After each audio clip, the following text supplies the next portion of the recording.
ఇదేనండి మా ఇంట్లో తయారు చేసిన బోన్లెస్ చికెన్ పికిల్. చెన్నైకి అయితే నేను తీసుకెళ్తానమాట. ఎందుకంటే అక్కడ ఫుడ్ మనకు నచ్చదు కదా. సో కొన్ని రోజులైనా ఈ చికెన్ పికిల్ తిని మనం ఇందులో అయితే గడిపేద్దాం. ఇది చేసుకోవడం చాలా ఈజీ అండి. మీరు కూడా చేసుకోండి.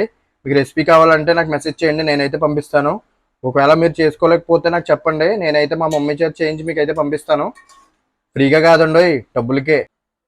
సో అదండి, నేను ఎప్పుడు ఇంటికి వచ్చినా సరే చెన్నై వెళ్ళినప్పుడు ఈ చికెన్ పిక్కులు అలాగే ఆవకాయ పచ్చడి మాగే పచ్చడి అన్నీ తీసుకెళ్ళిపోతాను అనమాట. ఎందుకంటే అక్కడ మనం ఫుడ్ తినలేము, చప్పగా ఉంటుంది కదా. మేము రూమ్లో టైం కుదిరితే ప్రిపేర్ చేసుకుంటాం, లేకపోతే బయట నుంచి తెచ్చేసుకుంటాం అనమాట. సో అలాంటి టైంలో మనకి పికిల్స్ అనేది చాలా ఉపయోగపడతాయి అనమాట. చికెన్ పికిల్ కనీసం ఒక నెలన్నర అయితే మనకు ఉంటుందండి.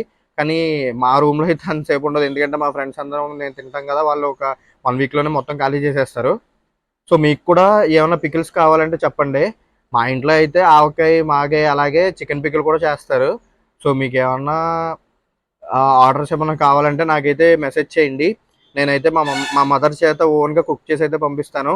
మనది ఏదైనా స్టోర్ అయితే ఏది కాదండి. ఇలాగ నాకులాగే చెన్నైలో చాలామంది ఫుడ్కి ఇబ్బంది పడుతూ ఉంటారు కదా. సో అలాంటి వాళ్ళ కోసం ఏదో ఒక చిన్న ప్రయత్నం అనమాట. సో వీడియో నచ్చితే లైక్ కొట్టండి, అలాగే మీ చెన్నైలో ఉన్న ఫ్రెండ్స్ అందరికీ షేర్ చేసేయండి. మళ్ళీ మనం నెక్స్ట్ వీడియోలో అయితే కలుద్దామండి. మరి ఉంటానే.